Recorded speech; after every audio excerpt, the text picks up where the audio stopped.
just getting a ship from one place to another and having it transfer something between the two without people dying, it's a lot of work. And so it's still, I think, we're at the very beginning, and there's going to be centuries of this before it becomes anything really significant. Theoretically, you could have like a space station on Mars. You could, yeah. The cost to get people there, the cost to maintain it is going to be huge. Astronomical, yeah. Like reading about anything regarding space technology and like exploration and it's a cool time for it. It's a cool time, yeah. So like what, in your sense from the research that you're doing, like where do you see where we are like right now in terms of the, the SparkNotes version for people on like space travel? Yeah, like human space travel generally. It's also like, a little weird to say because we're at the beginning of the privatized sector, which is like its whole, and the American privatized sector, which is a very privatized sector. And so we're talking, whether or not this is something that even benefits humanity or whether it benefits Elon Musk. Right, so super rich, a couple people, It's hard to say. It's probably the beginning of a lot. Unless there's a bunch of roadblocks put up artificially by the rich, it's got to be the beginning. I mean, because he's been talking about colonizing Mars for a while. And that was kind of when I was thinking of this, I was looking at my notes for what I thought the timeline would be like to inform this, but that was based on, like I mentioned, really advanced tech that doesn't exist. Realistically, with the technology that exists, we're looking at like the first 1,000 years of this, maybe, and that's a lot of Mars stuff, which is they've been talking about. And it's still really difficult.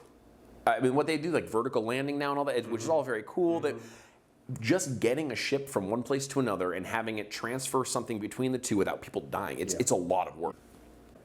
And so it's still, I think, we're at the very beginning, and there's going to be centuries of this before it becomes anything really significant. The idea of it maybe I would see it as in our lifetime. Certainly, there probably would be people on Mars, for sure, probably, but it would be very artificial. It would be very much like they're in a spacesuit and they're trying not to die, and like maybe some of them do die. The Martian, basically, the Martian. I would see that as sort of like maybe they're building a base, a small little temporary thing, like it, But you then have to figure out like how much money are we going to spend on this? How much are we prepared to it's another whole thing about like if you don't have the will to get people out there, Well, they do that with the space station. It's expensive, right? And that's right in our orbit. That's very expensive to run. So theoretically, you could have like a space station on Mars. You could, Cost to get people there, the cost to maintain it is going to be huge, astronomical. I mean, in terms of resources, like that's another thing I'm curious about, like sourcing resources. Because the issue that I see is being very much a supporter of maximum space exploration. I've always been kind of one of those people. Is the cost you get, the cost involved, and the benefits from like we built a base on the moon, like go us, but what do we get out of it? I could see that being it seems to me that's probably the biggest roadblock with space exploration and and as some people say, like the usefulness, quote unquote, of it, which I think it's extraordinarily useful, but like I think one of the problems that a lot of the uses end up coming from the funding. And it's in order to do space exploration, we pushed ourselves to develop something cool and unique where people can easily say, why couldn't we just develop that anyways? Which is a valid point.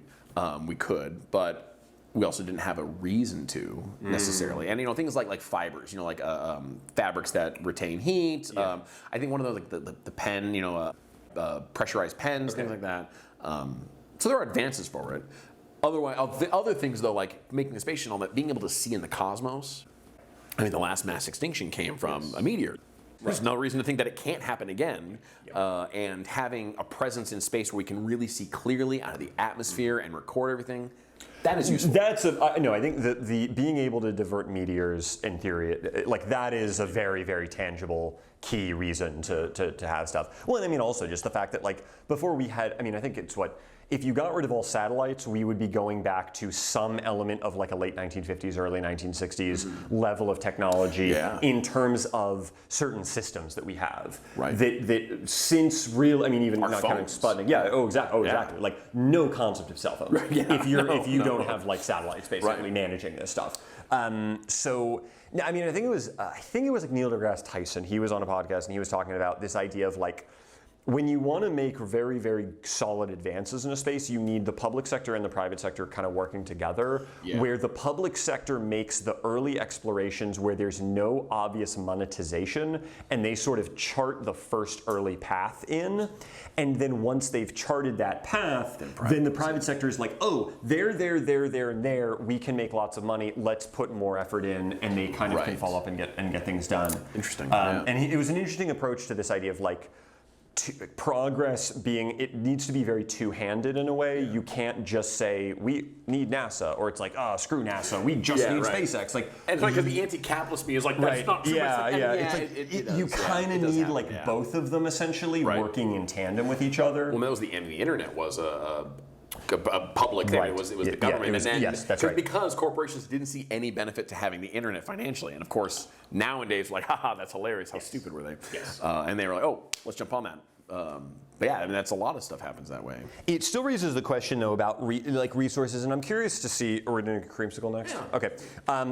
When you're doing the research, the idea of terraforming, because that's a big topic when we're thinking about like space exploration and humans advancing. Can you explain to people, first of all, what people probably know what terraforming is, but just in case they don't. This, you're probably interested. You're probably interested in what this is, and you probably know what terraforming is, but just in case. The general concept is to change the atmosphere of a planet to replicate Earth, which is terra meaning Earth, forming to shape it. So in sci-fi, where you'll have a place that's terraformed, they spent however long changing the molecules in the atmosphere, increasing the layers of the I can say the ecosystem, like the stratosphere. Yeah, the atmosphere. Yeah, the atmosphere, in order to make it breathable, so that you can just walk outside and be on Mars and breathe. And it's very sci-fi, like, because like one of the big things with that just happening is the amount of molecules that you have to move. We're talking about getting people to Mars, so you have to get. I mean, billions, I don't even know, billions of tons of oxygen and nitrogen. It raises the question of where you would get that from. Oh yeah, cheers. This, by the way, tastes like creamsicle. This is really nice. So this is really nice. Yeah, I mean, I feel like I'm drinking a creamsicle. But it doesn't taste sugary. It doesn't taste sugary. But it tastes like beer. It still tastes like beer. It's very nice. It's a great beer, yeah. Actually, that's something I never really think about terraforming. I'm just like, oh, it's a concept. It's this abstract idea. But I never like work through the mechanics of how would you actually terraform a planet. You probably use meteors and asteroids. Honestly, it'd probably be quicker to get. How would that work? Because the main thing is you're talking about how would you get all of these molecules to Mars or wherever you want to terraform. Because you need oxygen, and you could get by with the oxygen you need to breathe, except that our lungs are used to pulling in this atmosphere, which is mostly nitrogen. I was going to say, so 70% nitrogen? It is, which is mostly useless. I mean, it doesn't really do anything for us, but it fills it up, and so I was thinking, like, getting those molecules there is hard.